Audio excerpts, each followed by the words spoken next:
Hello, everybody. This is Gigi Hiro, and I'm here a couple of days after I finished my playthrough. And I've been gathering my thoughts, as I said I would, because there were still so many questions that I had at the end of the playthrough that I was wondering if they will be addressed in some form in the rest of the game that I have still yet to play. But in the case that they aren't, or, even if they are, I just wanted, just to lay out my thoughts, explain where my mind is at right now regarding the plot and event of the game. Just to let you guys see what I'm thinking going on, just to let you guys know what I'm thinking before moving on ahead with the rest of the routes, right? So here, I took some notes. I did some reflecting on, the themes, everything that the game was trying to tell us. I went back and watched some of my own playthrough and the thoughts I expressed and what the characters were saying. Just trying to figure out everything with a fresh mind. At the time of the recording, my brain was swimming with information and revelations and implications, and I thought that maybe I wasn't understanding or maybe I wasn't getting it, but I think I figured out something that makes sense. So let me explain. So, the first big mystery and, questions I had were related to the nature of June, Akane Kurashiki, right? I was wondering what the hell was up with her identity, right? Or more so, you know, her physicality, her the fact that she was like corporeal and right in front of us, right? Because I was thinking, the original Akane died 9 years ago in the incinerator. She was thrown in there by Gentaro Hongo. She had to solve the last puzzle and she couldn't manage to do so. So she died.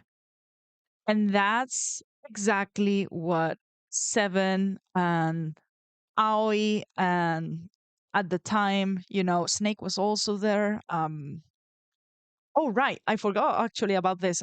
We also learned his real name. His name is Light. That's an interesting name. And Clover's real name is also Clover, so that's kind of funny. Anyways, so Akane died, but not before she was able to, access the morphogenetic field. However, her partner was not her brother. It was Junpei. And she managed to establish a connection with Junpei 9 years from then. Now, in the, I don't want to say timeline because it's like all of these things were happening, all of these things happened and didn't happen simultaneously, right? That's what I'm trying to get at. Akane feels more like she's supposed to be a sort of Schrodinger's cat in this situation. I feel like Akane exists in that sort of state. She wasn't saved, but at the same time, she will or could be saved. So that's why she exists. That's why she manages to endure. And I think it makes sense going off of the whole ideas of timelines and everything that this game has established. It makes sense that if the past has a link to the future where Akane lives, then it would make sense that she's sort of trapped in this kind of quantum state of existence. So, Akane is both alive and dead because 9 years ago she manages to establish a morphogenetic field connection with 9 years from then. That's what makes it possible and impossible at the same time for her to die that time in place. But think about the second Nonary game, right? The Nonary game that we're playing currently. What has June been suffering from all along? She's been sick. She's been having a fever and she was getting worse at various points in the game, right? Now, What were those points in the game where she got worse?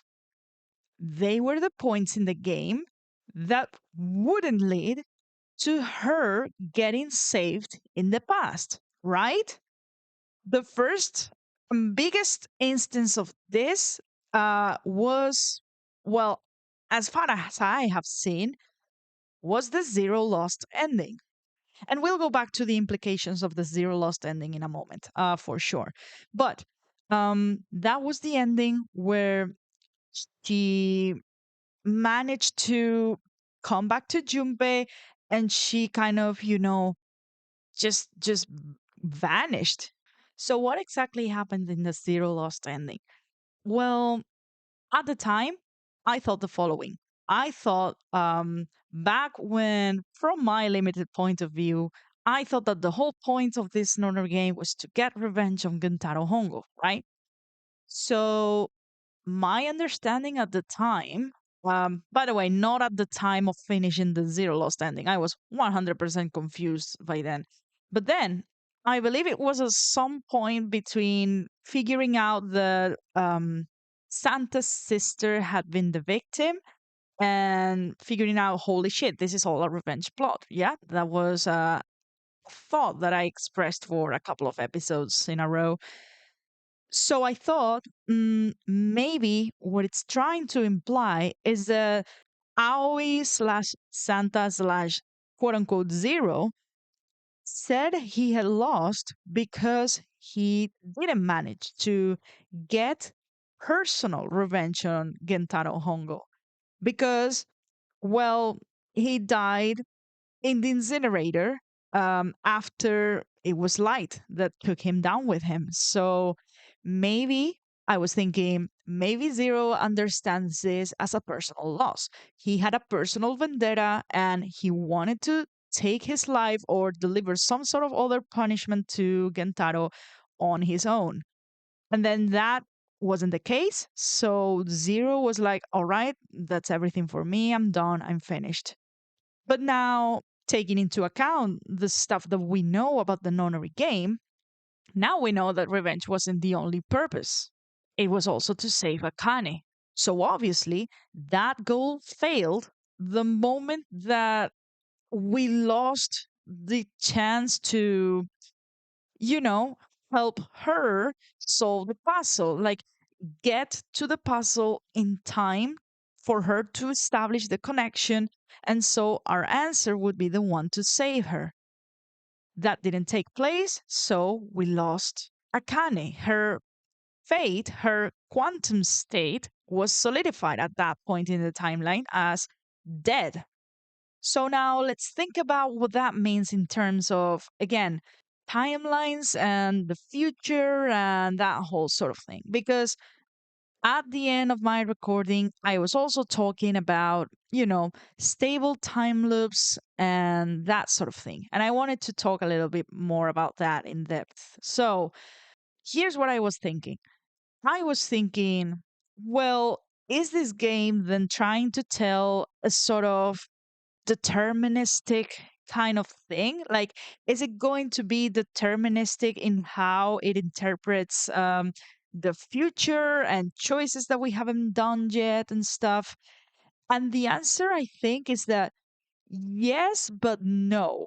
Because, again, think about all the times where June succumbs to her fever and disappears. So it's not that her establishing a connection with Junpei 9 years from then means that that's always going to be the outcome. It's not that way. It's not deterministic.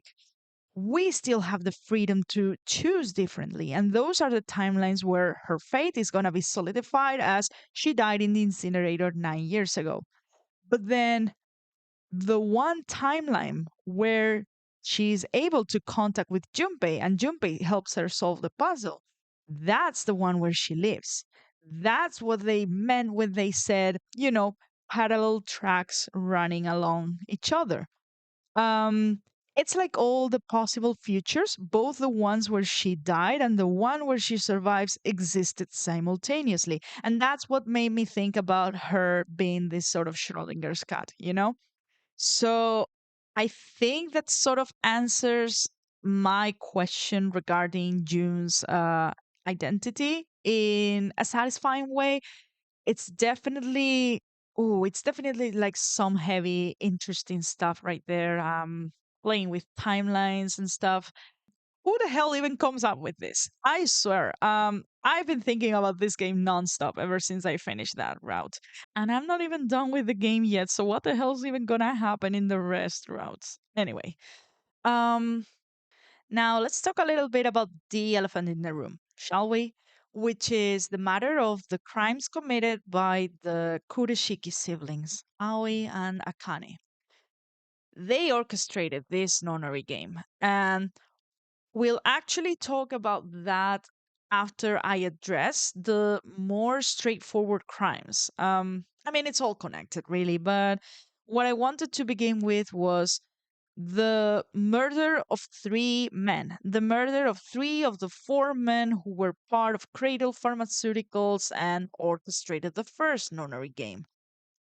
Um, they all factor into this whole revenge plan in different ways. Let's talk about Nijisaki. So Nijisaki was set up for Kongo to kill. He was dressed up like Snake, someone that Ace would have like a grudge against. Well, not a grudge, I guess.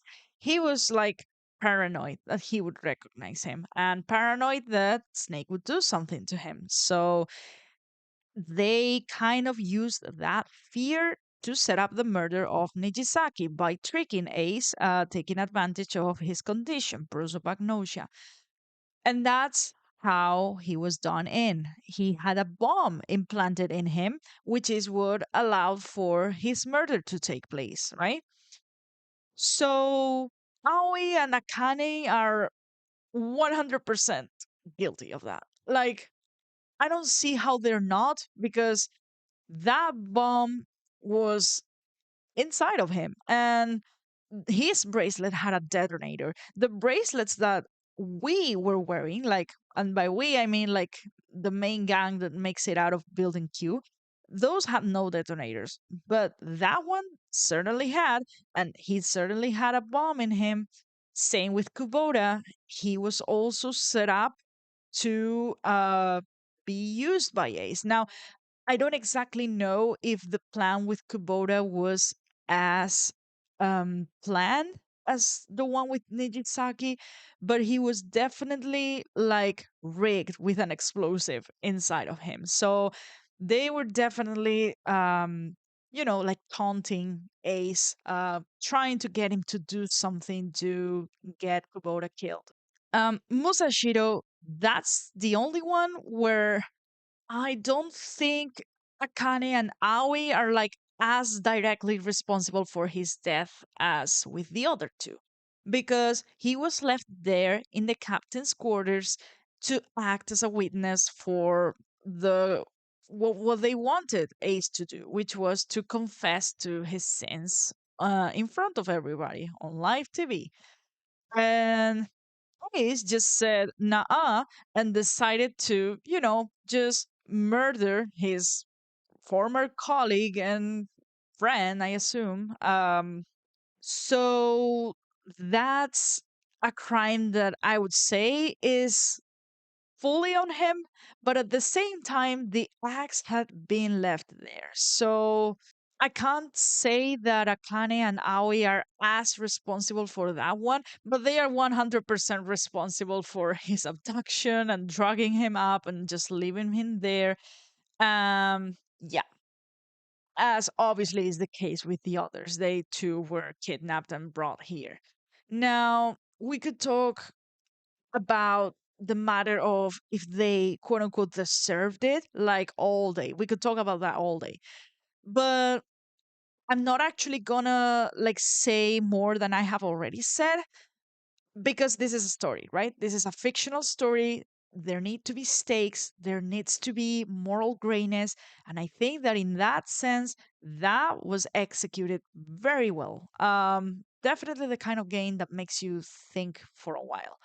And speaking of moral grayness, that brings me to the rest of the people who were in this second nonary game. Because I really like, I was thinking about this, right?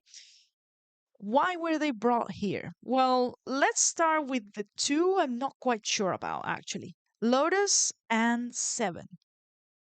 Lotus hasn't really had much of a connection with the main story that we have been presented. She's mostly been here as a way to get info dumps, but then she hasn't been the only one to do that. So she so far seems to just be here for some undisclosed or unknown reason. And I have my own theory, as I observed in the previous couple of episodes, that there was a girl in the first Nonary game that I thought kind of looked like her. The reason why my mind went there is because I had no other logical explanations for why Lotus would be in something like this. Um, and as I think I explained, I was just looking for connections everywhere. So that's where my mind went. Now, might that be something that we learn about in different roads? I don't know. Could be. I'm definitely thinking it'll be. So I'm going to keep an eye out for something like that. Now, Seven. Again, now he is directly connected to the first Nonary game. Yeah, he was there, he rescued the kids, but I wonder what his role, what his purpose in this whole thing is, because why was it necessary for him to be here? It was not for revenge, certainly. It was not to access the morphogenetic field. Junpei was the only one who was capable of that. So that's my question. Why is he here? And also, why does he have amnesia? Now, if it's something like he was there just so he could, you know, reveal things about his past to the rest, then why the amnesia? Like, is that something that just happened? Is that something that they had to do to him? I have so many questions regarding Lotus and Seven for now, and I actually don't want to know like answers in the comments. I want to see what the rest of the game has to say first, and then I may come back to this. Um, Light and Clover. So my previous thoughts on this are kind of the same. I still stand where I stood, where I said that I think Light was brought here because they needed someone to set up the whole Nijisaki trap for Gentaro. And I guess it didn't have to be him necessarily, but maybe that's the one that they were able to, rope into this. Like, it could have really been any pair of siblings that participated in the game, but maybe there is a specific reason why it had to be Light and Clover. I don't know. Maybe, I don't know. I don't know. And Clover was brought here for leverage. She was here to intimidate and threaten Light into doing what he was told. Yeah, that's where my mind is at right now with those two. And I think I might be right about it, unless I'm missing something or there are things that I still don't know. So, what's next? Um, Junpei, yeah? Yeah, Junpei, of course. That one's no longer a mystery, so I'm not even gonna waste any time with him. He was brought here because he was needed to establish that connection with Kane 9 years ago and save her. So, we have all these people, yeah? Some of them here for revenge purposes, some of them here for the purpose of setting up that revenge. Some of them, well, one of them, just Junpei, really, here for the purpose of saving Akane. And then there's a couple of them I'm still not quite sure about, but I think I need more information.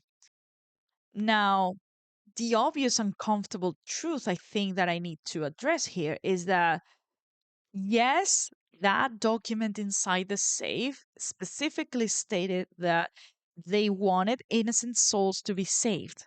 So from the get go, They had no plans to kill anyone not related to the revenge plot. However, that still doesn't take away from the fact that these people were kidnapped and brought here and forced to take part in this very stressful, very high stakes kind of situation. And in that sense, that's not really different from what Hongo did, right? I mean, sure, Hongo kidnapped children, 18 children to be exact, and there were far fewer people here brought against their will, and they were also adults. So, in terms of severity, I would say that it's a little less severe, but you're still forcing people to feel like they are in a life or death situation, fully against their will, fully relying on the fact that you know that they were going to make it out alive. They didn't know. And that's where the psychological torture aspect comes from. So, and for this analysis, I'm less interested in condemning the characters for that. By the way, this is so rich coming from the person who hasn't stopped bullying Ace since he was revealed as a villain. But the point is, I really like the thematic narrative behind that. I really like that, in a sense, to achieve their own goals, to achieve their own purposes. One of them was noble. One of them was to save the life of an innocent girl who was killed in the most cruel and unfair way imaginable. The other one was 100% personal revenge. And in order to accomplish those things, in a way, you also become the people who did that to you in the first place. And isn't that interesting? Isn't that just good storytelling and nuance and moral grayness, right? And that just makes me appreciate Akane and Aoi all the more because I'm not sure to what extent each of them were involved with all the details in the plan. Like we know that Aoi called himself the assistant and Akane was the quote unquote mastermind. But then she was also very distressed when, Kubota got blown up. Now, I don't know if she was just like that much of an actress because holy hell, do you remember like now in retrospect the whole scene where Ace injects himself with the soap reel and she's like, "No, Ace, we can't leave you behind." That was so funny in retrospect. Like I wonder what she was thinking at that time. Um but yeah, what if she was? Like, what if she was the one who was like, oh, yeah, Aoi, we want to save our lives, but we also want to screw these guys over. Um, that would be so interesting, right? That would be so complex. And the fact that the answer is not, as far as I can see, not given to you right away, that just makes it so much better, I think. So now, having said all these things, I think I'm at a point now where I'm ready to proceed with the rest of my playthrough. The last questions I had and thoughts, I've reached conclusions that may not be 100% correct. And again, I'm still missing a lot of information. But from what we have and from what I've been told, I think this makes sense. And I think I like the conclusions I have reached. Again, don't actually like tell me in the comments if it's stuff that's gonna get revealed in future routes. Don't just tell me, oh, you're wrong because XYZ. No, I just want to share this with you so the ending to the this episode feels less unsatisfying, I guess. Because I was thinking about it and I was like, "Oh, I was such a bumbling mess by the end. I couldn't get my thoughts together. Um, and I wanted to do this for you guys, just so you could see where I'm at right now before moving on with the rest of the game. So, and I just wanted to say that this game has been living rent free in my head since I started playing. But now that I have seen this specific ending, I get it. Like I get it now. Like I fully see what the hype is about. And by hype, I mean the friends who have recommended me to play this game. Is there an active fandom for this? It's an old game, but maybe the port. How long ago did the port even come out? Because holy shit, yeah. I'm gonna be thinking about this for a while now. And of course, as I said previously, the playthrough's not over. We're gonna keep playing. We're gonna continue and see everything that there is to see. So that's going to be so exciting for me, and I hope that it is for you guys as well. Um, Please leave a like, comment, and subscribe if you were enjoying this playthrough and you would like to continue following me on this journey. And I will see you in the next episode. Goodbye for now.